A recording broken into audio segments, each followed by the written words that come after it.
Welcome guys, आप सबका स्वागत है मेरे मूवी एक्सप्लेनेशन में। आज हम जो मूवी एक्सप्लेन करने वाले हैं उस मूवी का नाम है the Chronicle of Narnia, Prince Caspian. तो थोड़ा भी वक्त ना गवाते हुए एक्सप्लेनेशन स्टार्ट करते हैं। ये मूवी नार्निया सीरीज की सेकेंड मूवी है। तो फिल्म की शुरुआत में हमें लूसी, सुजैन, एडमा और पीटर को दिखाया जाता है। लूसी के भाई बहन नार्निया के राजा रानी बन चुके हैं और जब वो बड़े हो जाते हैं तब वो अपनी दुनिया में वापस चले जाते हैं। अब ये चारों लंदन में अपनी पढ़ाई पूरी कर रहे थे और अपनी आम जिंदगी जी रहे थे। अब हमें सेकेंड पार्ट में नया कैरेक्टर प्रिंस कैस्पियन को दिखाया जाता है जो टेलमरीन किंगडम का वारिस होता है। टेलमरीन लोग इंसानों के जैसे ही होते हैं जो नार्निया पर कब्जा कर चुके हैं और उनके डर से नार्नियन क्रिएचर जंगलों में छुप गए हैं। नार्निया अब पूरी तरह से खंडर बन चुकी है। टेलमरीन ने नार्निया के पुराने कल्चर और मैजिक को पूरी तरह से दबाने की कोशिश की है। कैस्पियन का चाचा किंग मिराज, जो टेलमरीन का राजा होता है, वो अपने भतीजे कैस्पियन को मारना चाहता है क्योंकि उसका अपना बेटा पैदा होने के बाद वो कैस्पियन को थ्रोन के लिए खतरा मानता है। कैस्पियन को अपने सलाहकार से नार्निया के प्राचीन इतिहास के बारे में पता चलता है कि कैसे नार्निया पहले एक जादुई जगह थी और असलन उनका रक्षक था। मिराज के सिपाही जब कैस्पियन को मारने के लिए जाते हैं तब कैस्पियन का सलाहकार उन्हें महल से भाग जाने के लिए कहता है और भागने से पहले सलाहकार उन्हें जादुई सिंह देता है जो असलन या पुराने नार्निया के किंग्स को बुलाने के लिए इस्तेमाल होता है। मिराज के सिपाही उसे मारने के लिए उसके पीछे चले जाते हैं। बीच रास्ते में कैस्पियन दो बोनों के घर के आगे गिर जाता है। एक का नाम ट्रम्पकिन होता है और दूसरे का नाम निकब्रिक होता है। उन दोनों को लगा कि ये टेलमरीन हमारे ऊपर हमला करने के लिए आया है, इसलिए वो कैस्पियन को मारने के लिए चले जाते हैं। लेकिन तभी मिराज के सिपाही वहां पर आ जाते हैं। कैस्पियन घबराकर उसके पास का जादुई सिंह बजा देता है। जब ट्रम्पकिन उस सिपाहियों से लड़ने के लिए आगे जाता है तब सिपाही उन्हें पकड़कर राजा मिराज के पास लेकर चले जाते हैं। अब अगले सीन में लूसी और उसके भाई बहन लंदन के एक मेट्रो स्टेशन पर बैठकर बात कर रहे थे। उन्हें नार्निया से आए हुए अभी एक साल पूरा हो चुका है, लेकिन अभी भी वो नार्निया को बहुत मिस करते हैं। लेकिन सुजैन कहती है कि बड़ी मुश्किल से मुझे यहाँ पर रहने की आदत हुई है। तभी अचानक से स्टेशन पर जादुई चीजें होने लगती है और उस स्टेशन पर ट्रेन बहुत ज्यादा स्पीड से चलने लगती है। हर चीज वहाँ पर हिलने लगती है, लेकिन वहाँ की किसी पैसेंजर को ये मूवमेंट दिखाई नहीं दे रही थी।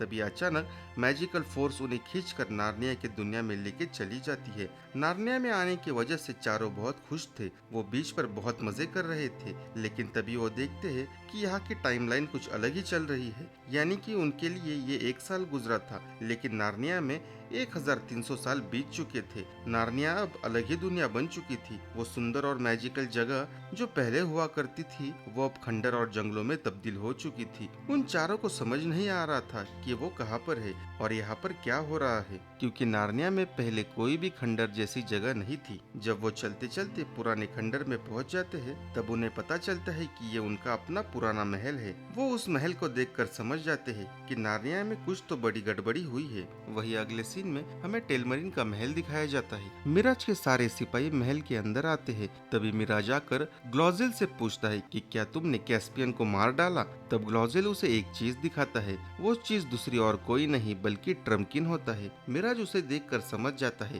कि ये नार्निया के वासी है। उसके बाद महल में एक सभा बुलाई जाती है। सभी जानना चाहते थे कि प्रिंस कैस्पियन यहाँ से कैसे गायब हुए और सभी राजा मिराज पर शक करने लगते हैं। लेकिन मिराज खुद को अच्छा साबित करने के लिए ये सारा इल्जाम नार्निया के वासी पर डाल देते हैं और ये प्रूफ करने के लिए ट्रम्पकिन को सबके सामने खड़ा कर देते हैं। उसे देखकर सभी को यकीन हो जाता है कि ये नार्निया की कहानी झूठी नहीं है और नार्निया के लोग आज भी जिंदा है। मिराज सबको बताता है कि प्रिंस कैस्पियन को नार्निया वालों ने अगवा किया है और हमें जंगलों में जाकर जो नार्निया वाले बच चुके हैं उन्हें ढूंढकर मार देना चाहिए। मिराज उन सबको यकीन दिलाता है कि वो प्रिंस कैस्पियन को नहीं मारना चाहता, बल्कि वो सच में बहुत अच्छा इंसान है। वही लूसी के भाई बहन नार्निया में अपने पुराने हथियार और अपने कवच को खंडर में पाते हैं। अब वो फैसला करते हैं कि हम सबसे पहले ये पता लगाएंगे कि इस जगह पर ऐसा क्या हो गया कि इस वजह से ये पूरी जगह खंडर बन गई है। उस खंडर से बाहर आने के बाद वो टेलमरीन और सोल्जर को देखते हैं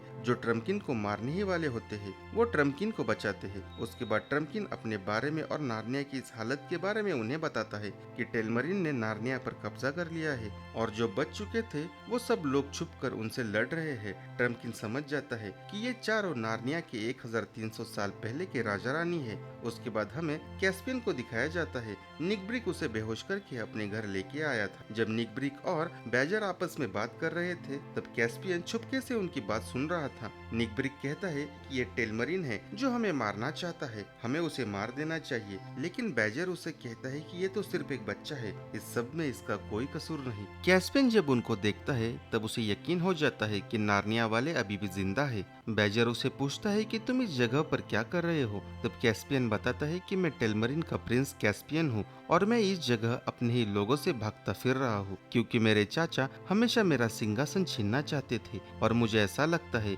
उन्होंने मुझे आज तक इसलिए जिंदा रखा क्योंकि उनकी अपनी कोई औलाद नहीं थी और अब उनका एक बेटा पैदा हो चुका है, इसलिए वो मुझे मारना चाहते हैं। अब मुझे ही उनसे जाकर लड़ाई करनी पड़ेगी। तब बैजर कहता है कि तुम यहाँ से नहीं जा सकते, तुम ही हमें टेलमरीन से बचा सकते हो और तुमने ये जादुई सिंह बजाया है तो हमें बचाने के लिए पुराने राजा रानी जरूर आएंगे। लेकिन कैस्पियन को उनके बातों पर यकीन नहीं होता। वही मिराज कैस्पियन के उस्ताद के पास चला जाता है और उन्हें पूछता है कि तुमने प्रिंस कैस्पियन को नार्निया के गहरे जादू के बारे में और कितना बताया है। लेकिन उस्ताद कहते हैं कि आपने मुझे पुरानी कहानी सुनाने से मना किया था और अगर प्रिंस कैस्पियन को नार्निया के जादू के बारे में पता है तो आपके लिए परेशानी हो सकती है। राजा मिराज उस्ताद को गिरफ्तार कर देता है। मिराज अपने लोगों से पूछता है कि जंगल तक पहुंचने का काम कहाँ तक पहुंचा है, क्योंकि वो चाहता है कि उस जंगल को बचाने के लिए कोई भी आए उससे पहले हम जंगल में पहुंचकर कैस्पियन और सारे नार्निया वालों को खत्म कर देंगे। उसके बाद हमें नार्निया को दिखाया जाता है। ट्रम्पकिन उन्हें लेकर अपने लोगों के पास जाने के लिए एक नदी से गुजर रहे थे। तब लूसी कहती है इस जगह के पेड़ पौधे नाचा करते थे, अब ये शांत क्यों है। तब ट्रम्पकिन कहता है कि आप लोगों के जाने के कुछ ही दिनों बाद टेलमरीन ने हमारे ऊपर हमला कर दिया और जो जानवर बच गए वो जंगलों में छुप गए और असलन आप लोगों की तरह ही हमें छोड़कर चले गए और यहाँ के सारे पेड़ पौधे सहम गए। वही प्रिंस कैस्पियन अपने चाचा से लड़ने के लिए जा रहा था। उनके पीछे बैजर और निक ब्रिक भी आते और कहते हैं कि तुम्हें एक बार उनका इंतजार करना चाहिए। तभी मिराज के सिपाही वहाँ पर आ जाते हैं और वो कैस्पियन पर अटैक करते हैं। ये तीनों अपनी जान बचाते हुए भागने में सफल हो जाते हैं। तभी एक चूहा उन सभी सोल्जर को मार देता है जो नार्निया का एक सोल्जर होता है। निक ब्रिक कैस्पियन को बीच जंगल में लेके चला जाता है। वहाँ पर उनके कुछ लोग होते हैं जो आधे इंसान और आधे जानवर होते हैं। वे सभी लोग कैस्पियन को मारने के लिए कहते हैं। कैस्पियन के पुरखों ने जो गुनाह किया है उन्होंने नार्निया वालों का नामो निशान मिटाने की पूरी कोशिश की, इसकी वजह से उन्हें सजा मिलनी चाहिए। लेकिन कैस्पियन उनसे डील करता है कि टेलमरीन के तट पर मेरा हक है, उसे हासिल करने में तुम मेरी मदद करो, मैं हमारे बीच में अमल बहाल कर दूंगा। तभी नार्निया वाले समझ जाते हैं कि टेलमरीन के साथ लड़ने का यही सही वक्त है और कैस्पियन हमारे आज़ादी वापस लौटा सकता है, इसलिए वो सभी कैस्पियन को अपना लीडर मान लेते हैं। वही मिराज के सोल्जर जंगल में जाने के लिए रास्ता बना रहे थे। ये सब लूसी, एडमंड, सुजन और पीटर देख लेता है, इसलिए वो दूसरे रास्ते से जाने का फैसला करते हैं। वही ट्रम्पकिन उन चारों को प्रिंस कैस्पियन के पास लेकर चला आता है। उन भाई बहनों में और कैस्पियन के बीच थोड़ी सी मिसअंडरस्टैंडिंग हो जाती है, क्योंकि पीटर जो नार्निया का किंग था वो अपना कंट्रोल चाहता था और कैस्पियन भी लीडर बनना चाहता था। लेकिन धीरे धीरे वो अपनी एक टीम बनाते हैं और टेलमरीन से लड़ने का प्लानिंग करते हैं। अगली रात पीटर, कैस्पियन और नार्नियन के सोल्जर एक छोटा सा हमला मिराज के महल पर करते हैं ताकि वो मिराज को हराकर जल्दी से जीत हासिल कर सके। लेकिन उनका ये प्लान फेल हो जाता है, क्योंकि पीटर और कैस्पियन के बीच तालमेल न होने के कारण नार्निया के काफी सारे क्रिएचर मारे जाते हैं। वापस नार्निया आने के बाद पीटर कैस्पियन पर गुस्सा होता है। उसे लगता है कि कैस्पियन की वजह से हमारा प्लान असफल हुआ और उसकी वजह से नार्निया के सोल्जर मारे गए। इस वजह से उनके बीच बहस होने लगती है। वही टेलमरीन को पता था कि रात को हमला कैस्पियन ने किया था, इसलिए मिराज सिंहासन पर बैठ जाता है और अपने सिपाहियों के साथ जंगल की ओर रवाना होता है। निक ब्रिक कैस्पियन को एक गुफा के अंदर लेके चला जाता है। वो उसे कहता है कि हमारा दुश्मन एक है, उन्होंने नार्निया के साथ अच्छा नहीं किया, लेकिन हम नाकाब रहे। तुमने हर ताकत आजमाई, लेकिन उससे भी बड़ी एक ताकत है जो असलन ने 100 सालों से यहाँ बंद कर कर रखी है। तभी वहाँ पर कुछ दानव आ जाते हैं। वो कैस्पियन से कहते हैं कि हम मिराज से लड़ने में तुम्हारी मदद कर सकते हैं। उनके हाथ में वही पुरानी व्हाइट विच की मैजिकल एरो होती है, उससे वो बर्फ की दीवार बना देते हैं। तभी हमें पता चलता है कि व्हाइट विच अभी तक मरी नहीं थी, वो अभी भी जिंदा थी। और जादू के अंदर कैद थी। वो कैस्पियन को कहती है कि मुझे एक खून की बूंद चाहिए जिससे मैं आजाद हो जाऊंगी और उसके बाद मैं तुम्हारी मदद करूंगी। वो दानव कैस्पियन के हाथ को काट देता है जिससे खून निकलने लगता है और अपनी बातों में उसे सम्मोहित करता है, जिसकी वजह से कैस्पियन उनकी बातें मानने लगता है। वो अपना हाथ आगे बढ़ाने ही वाला था, तभी पीटर, सुजन और लूसी आकर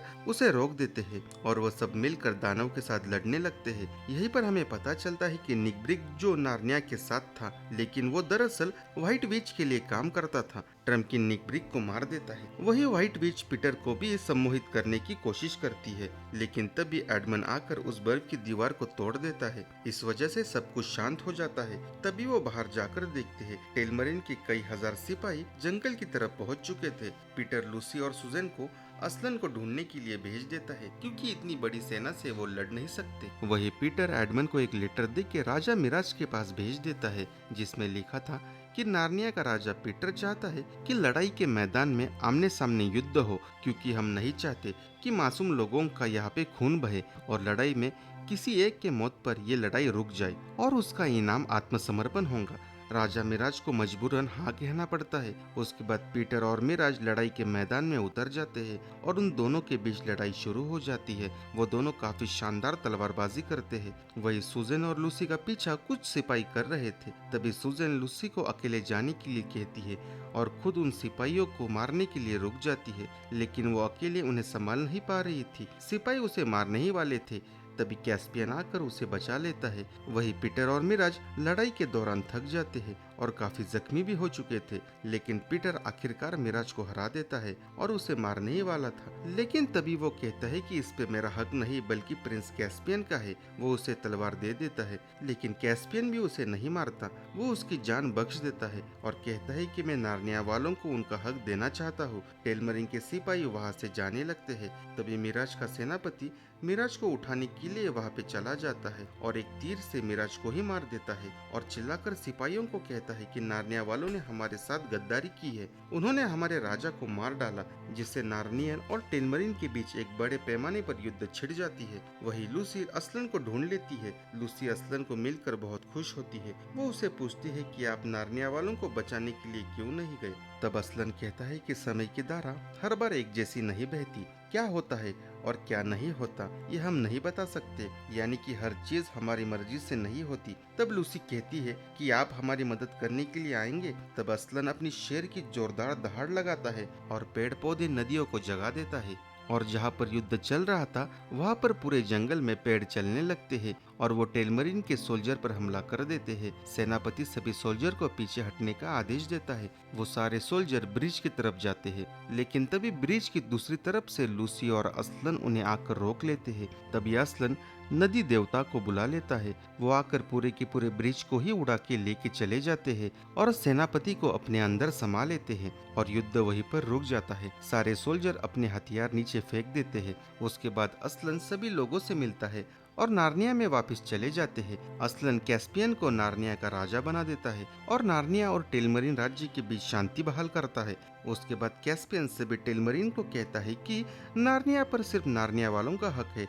जो टेलमरिन शांति से यहाँ रहना चाहते हैं वो यहाँ पर रुक सकते हैं, पर आप लोगों में से कोई वापस जाना चाहता है तो असलन उन्हें सही सलामत उनके पुरखों के पास छोड़ देगा।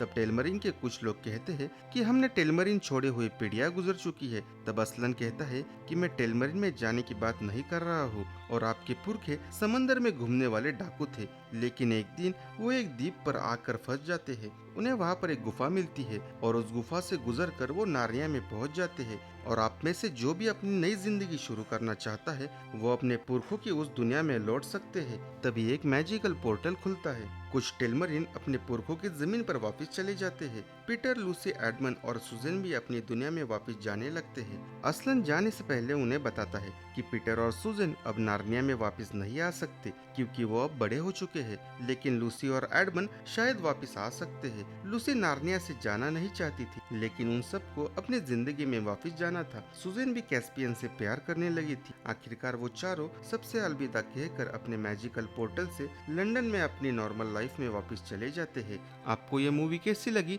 कमेंट सेक्शन में जरूर बताइए और मेरा चैनल जरूर सब्सक्राइब करें। धन्यवाद।